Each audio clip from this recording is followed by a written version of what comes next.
At dawn, the gates were still standing, but the empire was already dead. No siege, no battle, just one quiet order, signed in comfort, that turned neighbors into enemies and loyalty into a weapon. By nightfall, the city hunted itself, while the real enemy waited outside, patient and smiling. What happened next was not an invasion, it was an execution, and the ruler ordered it himself. The empire will not be conquered, it will be unmade, quietly, by a single line spoken in a warm chamber. By dawn, one city will be a cage, one court will be ash, one dynasty will be a rumor traded in whispers. Tonight, the capital is still dressed in gold. Lanterns tremble under arches. Perfume and roasted meat drift from the palace kitchens. In the outer wards, potters laugh, sailors gamble, children chase a stray dog through puddles that mirror the moon. Inside the citadel of steps, the ruler sits beneath a ceiling painted with victories that never truly happened. A map lies open, pinned by stones, inked borders as neat as lies. The council stands in a half circle, careful not to breathe too loudly. The messenger has dust in his lashes. He has ridden 140 miles without sleeping. His knees touch marble.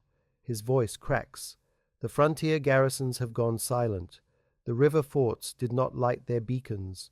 The northern clans— The ruler lifts a hand, not cruel, not even impatient, just finished with uncertainty. Enough. If the beacons failed, then the wardens failed. We are not a frightened village. We are the center of the world. A thin smile passes between ministers who owe their lives to being seen agreeing. Outside, a bell tower marks the hour, 20.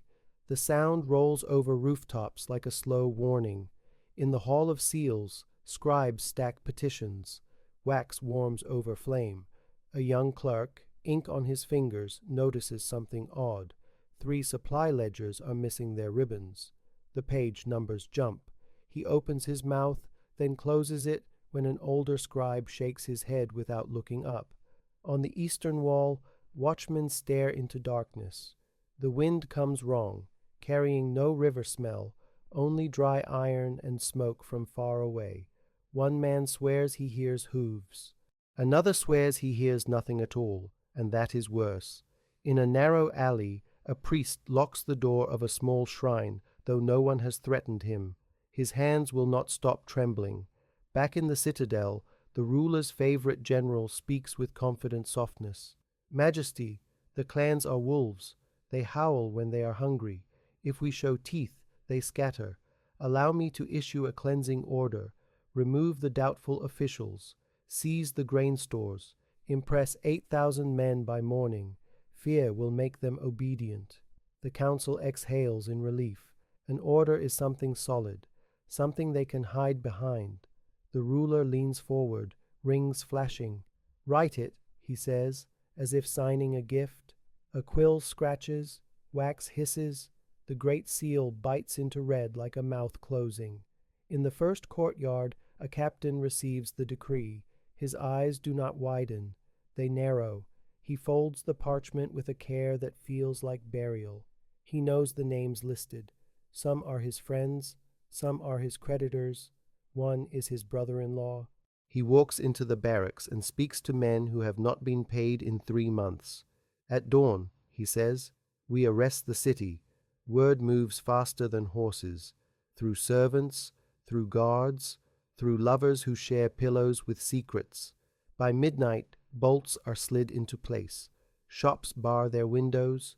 In the mansions of the inner ring, the elite begin to pack as if for a festival, pretending their hands are steady.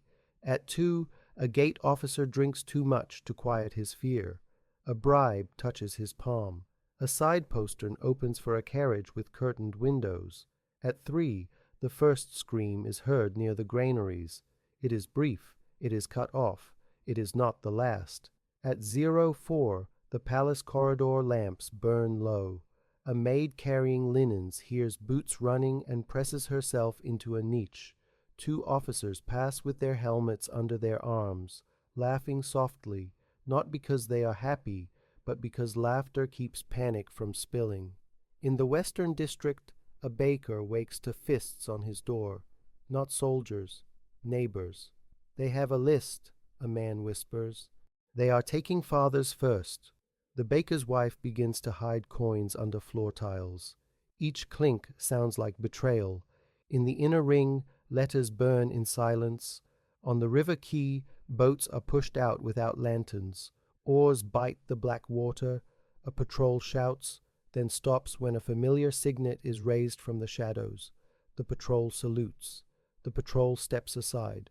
Loyalty is a door that opens for the rich. At 05, the captain of the city guard gathers 600 men beneath the armory vault. He reads the decree aloud. Every word is clean. Every word tastes like rust. Seize the grain. Seal the bridges. Detain the named. Anyone resisting is to be made an example. No one cheers. A sergeant coughs. Made an example how? The captain stares at the seal. It answers for him. From the northern road, far beyond the last farms, a different sound begins. A low, disciplined beat. Not hooves, not wolves, drums. The watchmen on the eastern wall finally see it. Movement where there should be empty plain. A line of tiny lights, like fallen stars. Then another, then another. The youngest watchman swallows and calls down to the gatehouse. Signal the citadel. The gatehouse officer hesitates, eyes on the decree that ordered him to seal the city from within. To open the signal shutters would admit weakness. To keep them closed would admit nothing. He chooses nothing. A bell tower marks the hour. 6. At that exact moment, inside the palace, the ruler sits alone with wine and thinks of obedience as if it were a law of nature. He does not look toward the walls. He does not hear the first crack of a barricade being dragged into place across the main avenue. In the poor quarters, a mother wakes to soldiers pounding on the wrong door, and the sound of wood splintering makes her children sit up as if yanked by strings. Somewhere near the granaries, fire catches. The city is locking itself from the inside. Outside, the enemy simply waits for the lock to click. The city still sleeps, believing it will wake to the same empire. It will wake to hunt now. At sunrise, the decree becomes a blade that cuts the city into obedient pieces. Soldiers move in pairs, boots soft on wet stone, faces hidden by the simple comfort of helmets. They carry no banners. They do not need them. The seal is their flag. The first arrests happen in silence. A judge is taken while washing his hands. A tax steward is taken while counting figs. A warehouse master is taken while kissing his wife goodbye, and the kiss hangs in the air after he is dragged away, unfinished. In the market square, a clerk reads names from a wax tablet with shaking fingers. Each name is followed by a door being kicked, a family shouting, a neighbor staring at their own threshold, as if it might betray them next. The ruler watches from a high balcony, wrapped in a fur cloak despite the mild air. His court gathers behind him like shadows that have learned to speak. See, he murmurs, order. The city breathes again. Below, the city does not breathe. It holds its breath. A minister approaches with a folded report. His palms are damp. Majesty, scouts say lights have been seen beyond the northern farms. Drums. The watchman. The ruler does not turn. Scouts see what fear draws. The clans do not march in daylight. They vanish in daylight. They are thieves, not armies. He lifts his cup as if toasting his own certainty. In the Hall of Seals, the favorite general spreads the map. He taps the city's bridges with a jeweled finger. Seal them. Starve any pocket that resists. The grain belongs to the throne. And the people? Asks a younger captain, too new to understand which questions are fatal. The general's smile is patient. The people are a river. You do not ask a river permission to dam it. Orders multiply like rats. By noon, the outer wards are locked behind cordons. Vendors are pushed back with spear shafts. A woman drops a basket of onions and does not pick them up. A child cries until his voice breaks, then keeps crying without sound. In the inner ring, The elite gather in painted rooms and speak softly over untouched food. Their bracelets clink like chains. One senator says, "If we obey, we are next. The list will grow." Another replies, "If we resist, we die." A third, older and colder, offers a different sentence. "If we open a gate, we live." They do not name the enemy. Naming makes it real. At 15, the city guard captain receives a second parchment, an addendum, sealed darker, pressed harder. New names, new powers, new permission. He reads, and for the first time his hands shake. Across the city, in a cell beneath the courthouse, the judge taken at dawn hears footsteps. He expects interrogation. He expects bargaining. He expects law. He gets a hood. Rumor pours through streets faster than water down a gutter. The ruler is cleansing traitors. The ruler is killing rivals. The ruler is afraid. The ruler is mad. Every rumor ends in the same place, doors closing.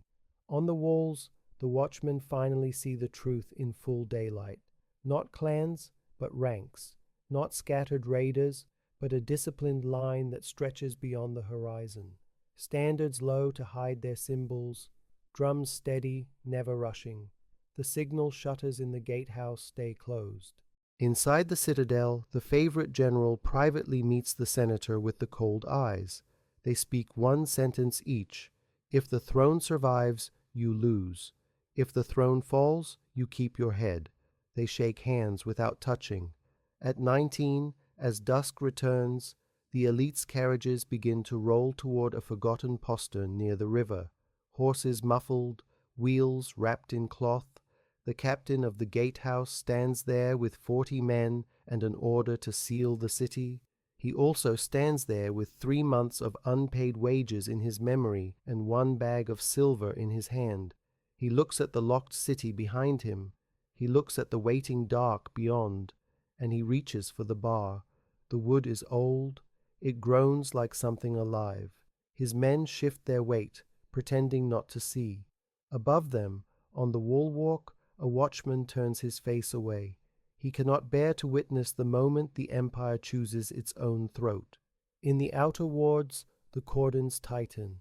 Soldiers push crowds back from the granaries, and the crowd pushes back with bodies, not weapons, because weapons would invite a quicker ending. A woman screams, "That grain is ours."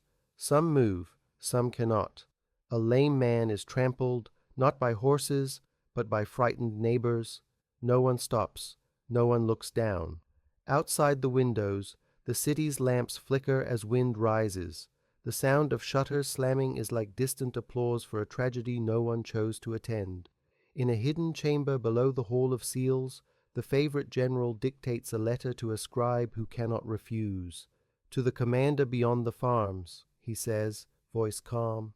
"The river gate will open at the second bell after midnight. The inner ring will not resist.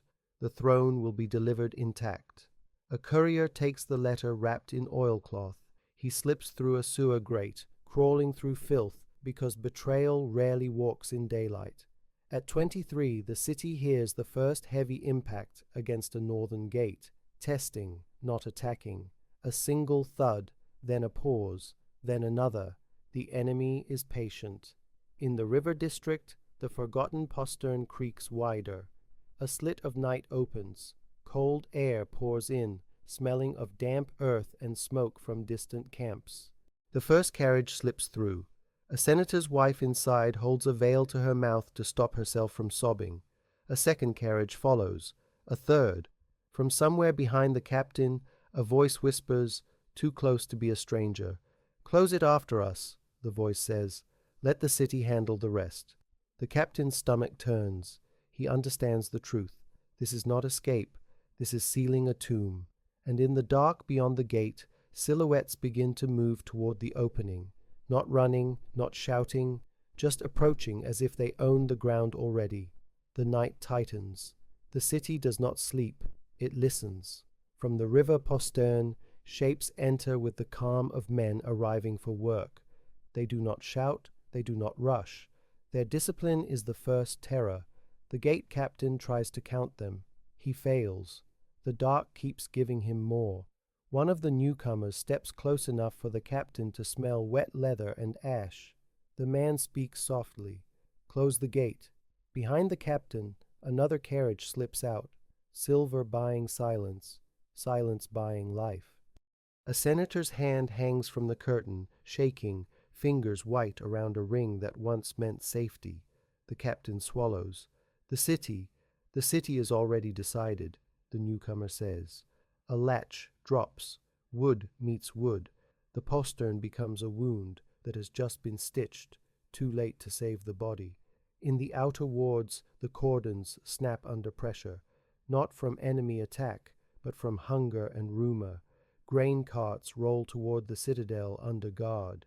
People follow, first dozens, then hundreds, then thousands. They do not carry banners, they carry empty bowls. At 01, a stone hits a helmet. The soldier turns. He raises his spear, not to stab, but to threaten. The crowd answers with bodies. A man is crushed against a wall and gasps for air that cannot reach him. His wife claws at shoulders. Her nails break. The crowd keeps moving, a tide that cannot apologize. At 2, fire blooms near the granaries where the first scream was heard. Someone lit it to hide theft. Someone lit it to punish soldiers. Someone lit it because panic needs light. The flames lick up wooden beams and begin to speak in crackling syllables. The city guard captain rides to the citadel with 12 men, smoke in his hair. He pushes through corridors lined with marble saints that have never protected anyone. The ruler is woken from a shallow sleep. He comes to the council chamber barefoot, robe half-tied, anger already dressed. Why am I hearing noise like a riot? Because you ordered a city to arrest itself, the captain says before he can stop. Silence freezes the room. The favorite general steps forward, voice smooth as oiled steel. Majesty, disregard the captain. The people are agitated. We will correct them.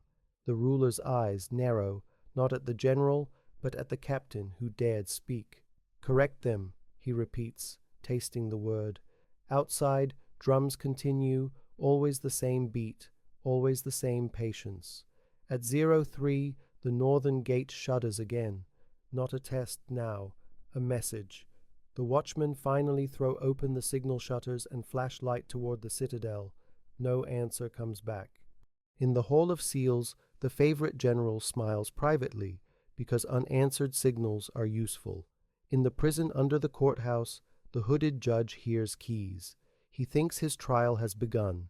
It is only the removal. He is led through a tunnel that smells of damp stone and old fear. At the end, instead of a court, he finds a doorway into night. A hand shoves him forward. Run, someone whispers. He runs, and understands too late that being released is another kind of sentence. By 04, the inner ring is half empty. Houses that once glowed with music now sit dark, their owners beyond the walls, carrying gold and guilt in equal measure. The streets fill with a different sound, not drums, but sobbing that rises in waves as families realize their protectors have left. The ruler demands reports. They arrive fragmented, granaries burning, bridges sealed, outer wards in chaos, carriages missing, gate officers bribed. He stares at the last line. Bribed? The favorite general spreads his hands. Rumor, dirt, the city will calm. Then a messenger stumbles in, face streaked with soot. Majesty, he pants, the river postern. A horn sounds outside, deep and alien, followed by the sudden, intimate scream of steel scraping stone.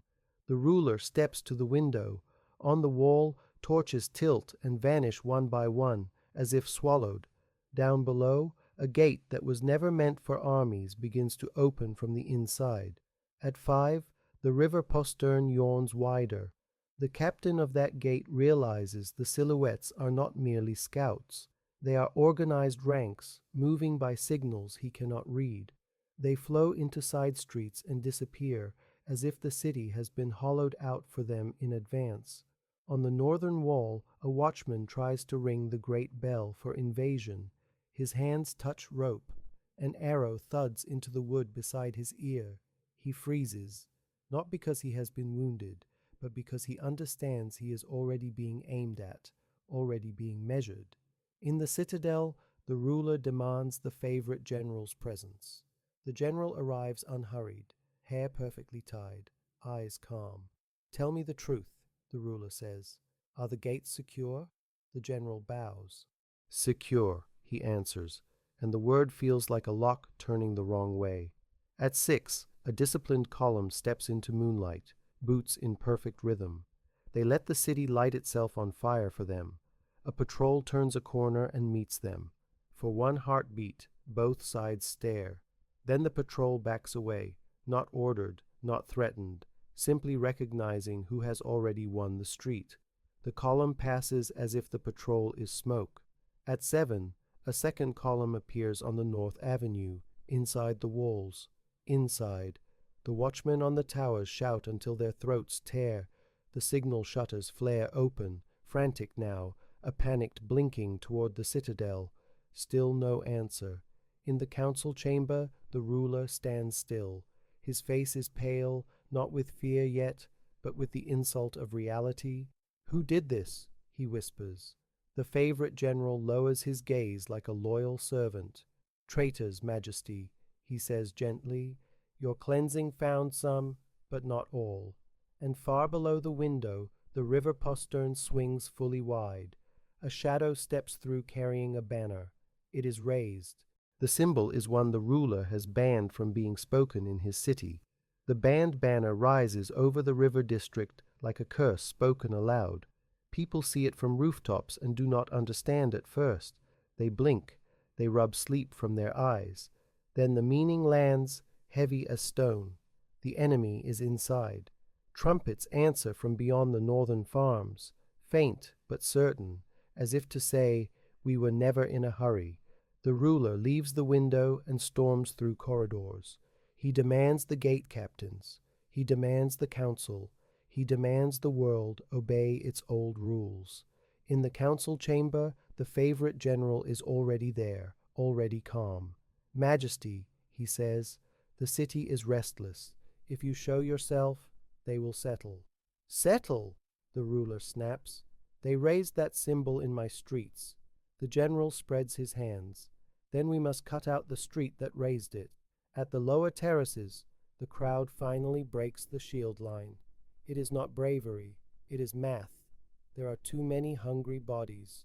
Soldiers retreat up steps, slick with spilled grain and rainwater. Someone drops a torch. Fire catches on a drape. Smoke spills into a stairwell and turns the palace air into something you can chew. At 08, the first disciplined enemy column reaches the granaries. They do not loot. They do not burn. They simply take positions, cutting the city into slices. At 9, a second column takes the bridges. The river becomes a mirror reflecting two different terrors: water below, control above. In the outer wards, families run toward the citadel because palaces are supposed to mean safety. The closer they get, the more they are turned back by spear points and shouted orders. The citadel is not a refuge. It is a cork in a bottle that is about to burst. At 10, the elite who fled through the postern realize the road outside is not freedom. It is a funnel. Riders appear from the fields, surrounding the carriages without raising voices. The senators and merchants offer rings, offer titles, offer promises. The riders accept none. They only point back toward the city. Return. The trap closes from both sides. Inside the citadel, the ruler finally receives the missing truth. The addendum lists were written by the favorite general's hand, not as protection, but as pruning. Every arrest removed a rival, a witness, a man who might have refused to open a gate. The ruler grabs the general by the sleeve. "You did this." The general does not pull away. "I prevented civil war," he says. "I chose a clean change over a messy one." "Change?" The ruler's voice breaks on the word. "A throne is only a chair," the general replies. It belongs to whoever can sit in it when the screaming stops. Outside, the screaming does not stop. At 12, the northern gate gives way. The sound is not a heroic crash. It is a long, exhausted crack, like an old bone finally admitting defeat. Enemy ranks pour in, not flooding, but marching, keeping their line even while citizens scatter. At 13, the city watch changes its loyalty without ceremony. Helmets turn, spears angle away from the enemy and toward the people. In the market square, someone climbs a fountain and shouts that the ruler has fled. The lie spreads because it feels true. Panic does not require proof. People surge toward the same streets, crushing carts, knocking down stalls, trampling whatever cannot move quickly enough. Doors are kicked open for hiding, then slammed shut on the next desperate hands. At 15, smoke covers the sun. Daylight becomes a bruise. The ruler is guided through a back passage by 6 guards who still call him Majesty. Their eyes do not. "We must reach the western gate," one says. "Your ships." A tremor runs through the corridor, not from siege engines but from the palace itself. Crowds hitting doors, footsteps pounding above. They reach a small iron door leading to a service courtyard. It is unlocked. On the other side stands the favorite general, waiting, with a lantern held low. Behind him, shapes gather in the dark, silent and disciplined. The general smiles like a man delivering a finished report. "This way, Majesty," he says, and the ruler steps forward because there is nowhere else to step. The general gestures. 2 silent men step forward and take the ruler by the arms as if escorting him to a ceremony. The ruler jerks once, and the motion feels childish. "Unhand me," he spits. "Majesty," the general says, almost kindly, "listen to the city. It has already voted." A distant roar swells. Citizens at the citadel gates, pounding, begging, cursing, each fist a drum of its own. The palace is surrounded by the people it claimed to protect. The ruler is led down a staircase he has never noticed, carved into the thickness of the wall. The air grows cold. Nearby, water drips in time with drums very patient. He tries to count steps. He loses count at 47. The darkness makes numbers meaningless. Deep below, the ruler is pushed through a tunnel that smells of wet earth and oil. The lantern light cuts only a few feet ahead, a moving circle of ignorance. "Where are you taking me?" he demands. "To someone who has waited a long time to meet you," the general says. The ruler laughs once, sharp and broken. "I will not be paraded." The general does not answer. He does not need to. At 21, the tunnel slopes upward. Voices filter down, low, steady, speaking a different accent. The enemy language, close. The ruler feels his stomach drop. He tries to wrench free. A hand tightens. The grip is not angry. It is final. They reach an iron ladder. The hatch above is open. Cold night air pours in. The ruler climbs because hands make him climb. He emerges into a courtyard he has never seen inside his own citadel. Torches burn in a neat semicircle. Men stand in ranks, and at the center, a single chair has been placed on the stones. Plain wood, no gold, no carvings. The favorite general steps aside. "Sit," a voice says from the shadows. The ruler looks up. He recognizes the silhouette by the way it does not hurry, and behind him, somewhere in the tunnel, the hatch clangs shut. The plain chair waits on stone like an insult. The ruler is pushed into the torchlight. The circle of enemy soldiers does not lean in. They do not need to. The night already belongs to them. From the shadows steps the commander. No crown, no robe, only a dark coat and the calm face of a man who has rehearsed this moment for years. He looks at the ruler the way one looks at a broken tool. "Sit," the commander says again. The ruler does not sit.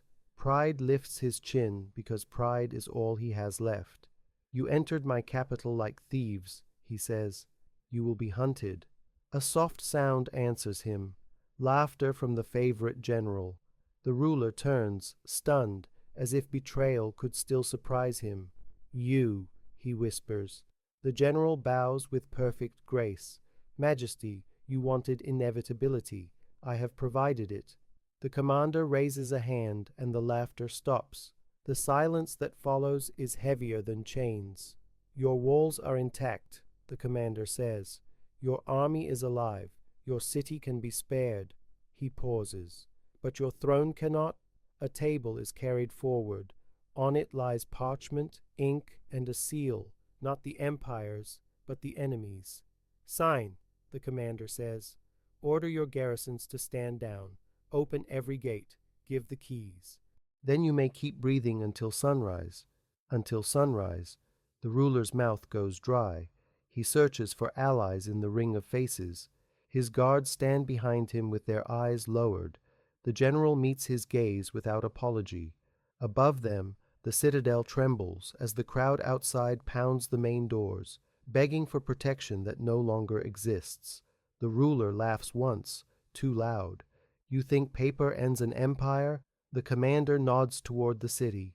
"Listen," he says.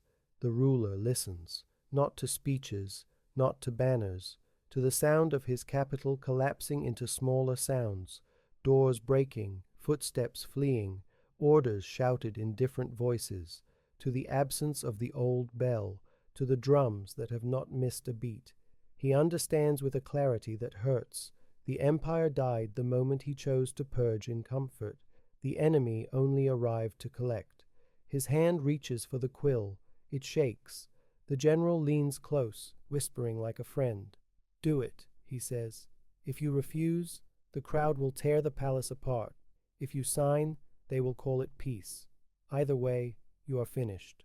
Choose the version that keeps my streets standing." "My streets," the ruler signs. At 01, riders leave the citadel carrying copies of the order. They gallop to barracks and gatehouses. They raise the new seal, and tired men obey because tired men always obey whoever holds the paper. At 02, the western gate opens. At 03, the southern gate opens. At 04, the last loyal cohort lays down its weapons without a fight, because the fight was stolen hours ago. At 5, the commander walks through the palace halls as if touring a property he has already purchased. His men extinguish fires with buckets taken from the emperor's own wells. They post guards at granaries. They post guards at treasuries. They post guards at doorways where ministers once stood. The favorite general receives a new cloak on his shoulders. Fine cloth, foreign stitching. He smiles as if warmed. Then the commander speaks a final sentence, casual as breathing. "Bring him." The general's smile falters. He is dragged forward too, not in chains, but by 2 hands on his elbows. His eyes flick to the ruler, and for the first time there is fear. "We had an agreement," he says. "We did," the commander answers. "You opened a gate. You also know every passage in this citadel. I cannot afford you alive." The general tries to speak again. No words come. The commander turns back to the ruler. "You will live," he says, "as long as you are useful." Useful means a breathing seal. In the streets, survivors search for missing faces. They find only abandoned shoes, overturned carts, smoke drifting from ruined roofs. No one counts the dead aloud. Numbers are dangerous when you might be next. At 8, the commander orders the imperial standard lowered from the highest tower. It is folded neatly, as if for storage, as if the last 300 years were simply cloth. The old banner is not burned. Burning would honor it. It is boxed. The ruler hears the muffled door close after each removal. The sound is measured. It is the sound of a system replacing him. The ruler tries to speak. His throat produces only a dry rasp. "Take him away," the commander says. At 14, the favorite general's bodyguard is given a purse of coins and told to choose a new master. He does so without hesitation. At 16, the commander walks the walls. He looks down at the farms, the roads, the river, the quiet camps beyond. He had waited. The empire had opened itself. In the sealed chamber beneath the citadel, the ruler is given water and a crust of bread. The door is locked. No one addresses him as Majesty. There is no trial. There is no execution worthy of memory. He sits on stone and imagines the moment he lifted his hand in the warm chamber, dismissing the messenger. He realizes the messenger had not brought bad news. He had brought the last chance to stop speaking. At sunrise, the city wakes to unfamiliar order. Enemy sentries stand at intersections, quiet and everywhere. The markets reopen under new rules. The bells ring for a new name. People whisper the old ruler's title like a curse that no longer works. And somewhere in a sealed chamber beneath the citadel, a man who once believed he was the center of the world hears the drums fade and realizes the worst truth. The empire did not fall in battle. It obeyed itself into extinction.